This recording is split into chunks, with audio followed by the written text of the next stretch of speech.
the antidote to fear in life is love. So I want to very quickly now touch on the latest enterprise that I'm in with my wife, which has been a journey in love. This journey, Georgina Goodman. When we started the journey, when George graduated, we wanted to start our business and set it up correctly. So we took out a store in the heart of Mayfair. By definition, if you have a shop in Mayfair, you are successful.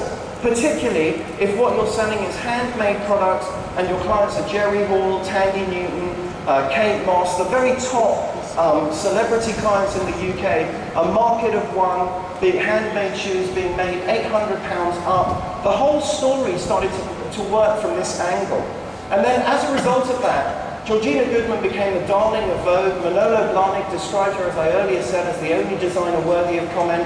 We made it onto the front cover of Vogue magazine in the UK, and that allowed us to then launch our, what we call ready-to-wear collection, which are all handmade in Italy, handmade in love, and these collections are the scalable business model, which allows us to take our products, our shoes, our collections, through all of the finest fashion retailers globally. We now have people like Gwyneth Paltrow wearing our shoes on the Grammys, and essentially this shows the difference between the industry, which is the beast, and beauty, which is the design. It's exactly the same in the advertising business, recognizing the difference between your product and your business. Our business is not beautiful shoes. Our business is delivering beautiful shoes on time. Beautiful shoes is just a threshold value. We've now launched our flagship store on Old Bond Street, and we're just about to launch a store on Rue Saint-Honoré in Paris. Our business is growing at 30% per annum, even during this recession, and we've just taken on board a £4 million investment to allow that business to really grow. So that allows me to confirm a couple of things, to round up this story for you. The first thing I want to remind you of is that there is indeed life after death. Okay, this is really, really important. This is about fear. So I recognize that there are these two core fears. I mean, the whole Christ message was a message of love. I take the view that Jesus was an ad man. You know, he was an advertising guy. He was advertising love. When he was walking on water, I don't think he physically hung about on a lake. I think he was saying, when you're of love, you're so light, it's as if you could walk on water. You know, love is indivisible. You never run out of it. You can't run out of love. It's a bit like having 5 loaves and 5 fish and feeding 5,000 people. He was a great ad guy. Okay? Love is the answer. Fear is the mind killer, and death is the primary fear. There is always, always, always life after death. I couldn't imagine 10 years ago when I was selling cigarettes that now I would be selling really expensive, beautiful women's shoes that no one needs and very few people can afford. Okay, I just didn't think that that's where I'd be, that there is always life after death. The key brand questions are exactly the same as the key life questions. What is your point? What is your direction? What is your intention?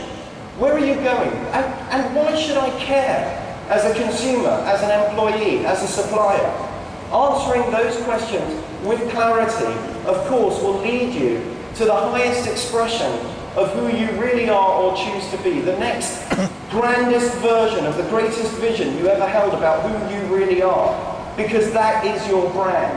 And put all of that into your brand and communicate it with clarity consistently. And recognize that branding is not about advertising. Branding is about consistently delivering against your promise at every point of the chain in touch with the consumer. Branding, marketing is about truth. It's about taking your truth to the marketplace, and what that demands is love.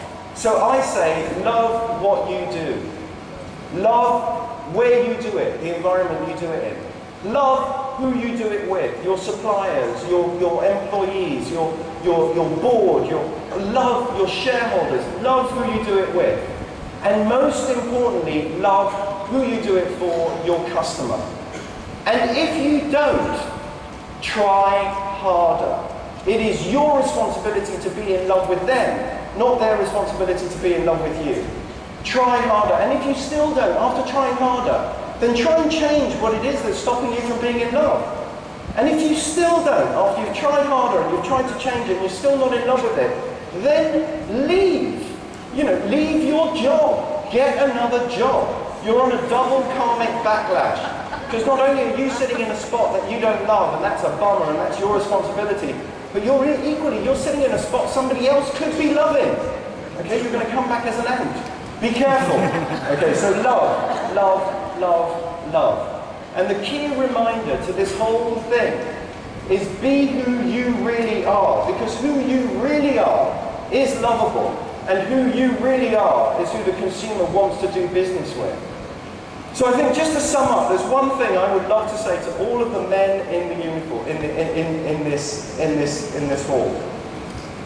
Listen to your women, okay? Listen carefully to your women. Step out of your suit, step out from behind step from the BMW, step out from behind your car and really listen, because women understand this better than anybody else.